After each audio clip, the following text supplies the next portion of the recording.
दोस्तों नमस्कार। मेरे कई दोस्त इस उलझन में रहते हैं कि अपन एचआरए की डिडक्शन कैसे लें।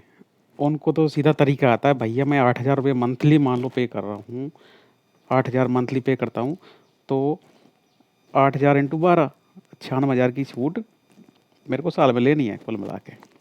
अब उसको कितना रिसीव हो रहा है उससे कोई मतलब नहीं है। जबकि होता क्या है, मान लो अपनी सैलरी है 50,000 रुपये, 50,000 है और 10% आपको एचआरए मिल रहा है, मतलब मिल रहा है आपको 5,000 रुपये पर मंथ। तो आप साल भर में कितना रिसीव हो रहा है, इसमें फॉर्मूला देखिए, इसका एक फॉर्मूला क्या कहता है, एक्चुअल अमाउंट रिसीव्ड। तो 5,000 रुपये मिल रहे तो साल भर कितने मिले, 60,000 रुपये।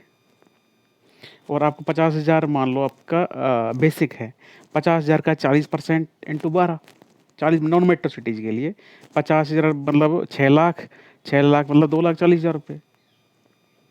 ये कैलकुलेशन थोड़ा देख लेना, 2,40,000 रुपये है ना। और एक्चुअल अमाउंट पेड आप मान लो 8,000 रुपये पे कर रहे हो, है ना। तो 8,000 पर मंथ में 96,000, 12 महीने का 96,000 रुपये हो गए। और 96,000 में से 2,40,000 रुपये अपनी ईयरली हुई, इसका 10% कितना हुआ, 24,000। तो 24,000 यहाँ पे लेस करना है। कितना हुआ, ये 96,000 में से 24,000 लेस करेंगे तो 72,000, 72,000। अब 3 आंसर आ गए अपने पास, है ना। एक आ गया 60,000 एक्चुअल रिसीव, दूसरा आ गया 40% वाला, 40% 2,40,000 रुपये, और तीसरा आ गया 72,000 रुपये। तो अपन इसमें बेच एवरेज लोअर, जो सबसे कम होगा उसकी छूट मिलेगी। माँ इसका मैं दूसरा तरीका बताऊँ, अपन को एचआरए मिल कितना रहा था, 5,000 रुपये, है ना। अपन पे कितना कर रहे हैं, 8,000 रुपये महीने, तो अपन ज़्यादा कर रहे हैं। लेकिन अपन को सबसे कम की छूट क्यों मिलेगी, अब मिली भाई 5,000 रुपये मिल रहा है, तो आपको 8,000 की छूट कैसे मिल जाएगी, नहीं मिलेगी। और 40% ऑफ टोटल, इनमें तीनों में से जो सबसे कम होता है उसकी छूट मिलती है। ये फॉर्मूला होगा।